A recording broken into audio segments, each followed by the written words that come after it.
Hello everyone. So today we will see lecture number 2 from the subject numerical methods, and today's topic is how to find solutions of a nonlinear equation. There are two methods via which we can solve the nonlinear equations. One method is called as the direct method and one method is called as the iterative method. Direct method gives the roots of a nonlinear equation in a finite number of steps. Not only that, direct methods are capable of giving all the roots at the same time. Using direct methods, we can get, it gives all the roots at the same time. Okay, but there is one more method called as an iterative method. Iterative method is also known as trial and error method. Iterative methods are based on successive approximations. They start with one or more initial approximations to the root and obtain a sequence of approximations by repeating a fixed sequence of steps till the solution with reasonable accuracy is obtained. As I told you yesterday, direct methods में हमारे पास कुछ ऐसी formulas होती हैं जो हम apply करके अपने रूट्स को फाइंड आउट कर सकते हैं, लेकिन आइट्रेटिव मेथड में हमें आइट्रेशंस परफॉर्म करनी पड़ती हैं तब तक जब तक कि हमें हमारा रूट नहीं मिल जाता है, और वो रूट जो होता है वो बहुत ही एक्यूरेट होता है. They generally give us one root at a time. Iterative method, यहाँ पे क्या मैंने बोला, डायरेक्ट मेथड में it gives us all the roots at the same time, लेकिन in iterative method we can get one root at a time. Direct method is not time consuming, but iterative method is very time consuming. According to your syllabus, what we have to do is, we don't have to apply the direct method. This is not in our syllabus, but we must know how many types are there in order to find the solutions of a linear and non-linear equations. तो हम direct methods को इस्तेमाल करके इन equations का root find out नहीं करते हैं. जो हमारे सिलेबस में है, we have to follow the iterative method.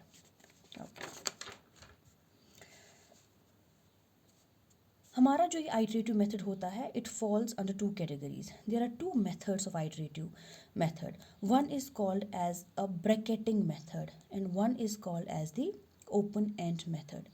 Bracketing method को हम इंटरपोलेशन मेथड भी कहते हैं, ओपन एंड मेथड को हम एक्स्ट्रापोलेशन मेथड भी कहते हैं. ब्रैकेटिंग मेथड मतलब हमारे पास दो इनिशियल अप्रॉक्सीमेशंस देखे होंगे, ठीक है, से A and B.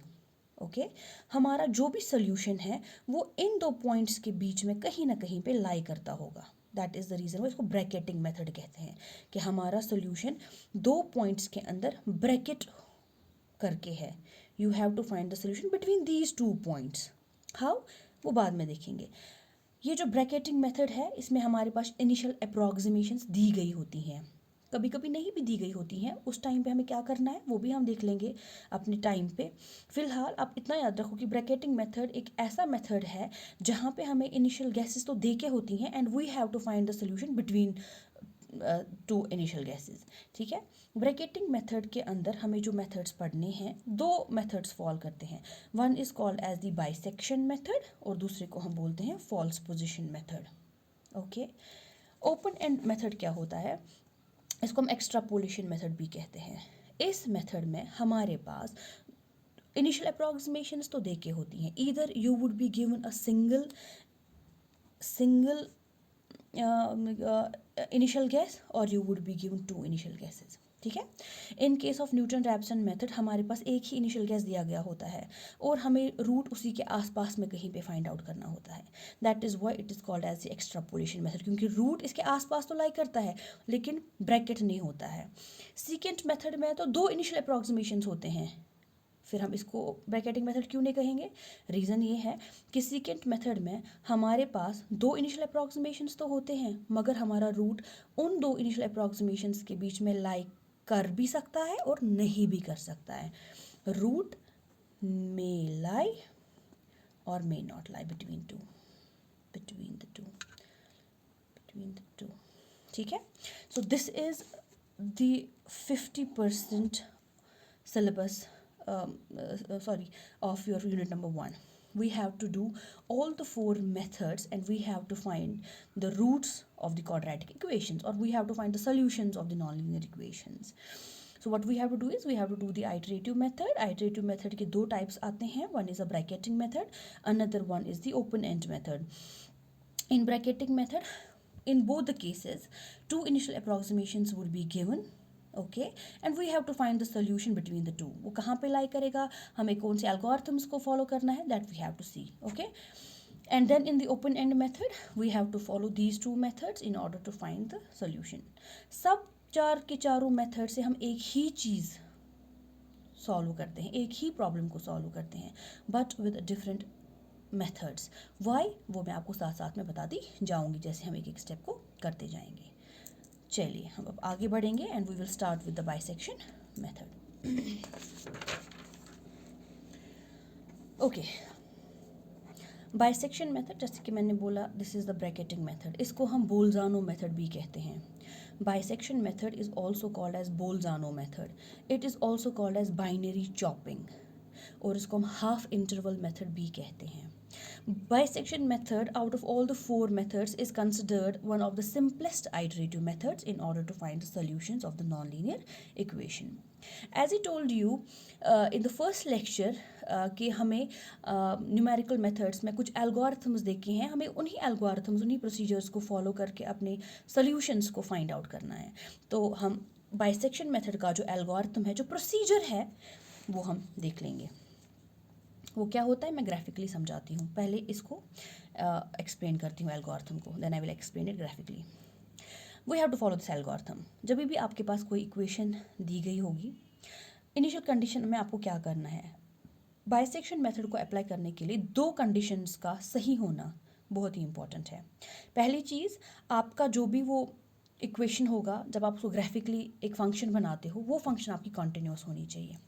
It has to be a continuous value, discrete values नहीं होनी चाहिए. Okay. Number 2, sign of f of x1 should not be same as that of f of x2. ठीक, अभी ग्राफिकली समझाऊंगी, पहले इसको एक्सप्लेन कर देती हूँ. ओके. आफ्टर दैट जब आप ये 2 कंडीशंस को चेक करोगे, सी इट्स वेरी इंपॉर्टेंट, अगर इन 2 फंक्शंस का साइन सेम होगा, इफ बोथ आर पॉजिटिव और both are negative, that means we can not apply the bisection method on that particular equation. हम उस चीज़ को बाइसेक्शन मेथड से सॉल्व कर ही नहीं सकते हैं. So it is a necessary and mandatory condition कि हमारे ये 2 फंक्शंस जो हैं वो ऑपोजिट साइंस के होने चाहिए, सेम साइंस के नहीं होने चाहिए. If one is a positive value, another one should be negative. If one is a negative value, another one should be a positive value, like that. Okay. In each iteration what we have to do, it starts with 2 initial approximations, x1 and x2, such that f of x1, जो भी आप इसका value calculate करोगे, into f of x2 should be less than 0. Why less than 0? Obviously जब हम इन दोनों का multiple करेंगे less than 0 तभी आएगा ना, जब इन दोनों का opposite sign होगा. If this is a negative sign, this is a positive sign, then and only then the value would be less than 0. That means the value should be negative. Okay, so that we ensures that the root lies between x1 and x2 are taken. The next point x3 is calculated by using this formula. Then what we have to do is we have to calculate the value of f of x of 3, and for calculating this value, जब भी हम ये value calculate करेंगे उसके बाद 3 possibilities arise हो सकती हैं. क्या क्या? If f of x1 and f of x3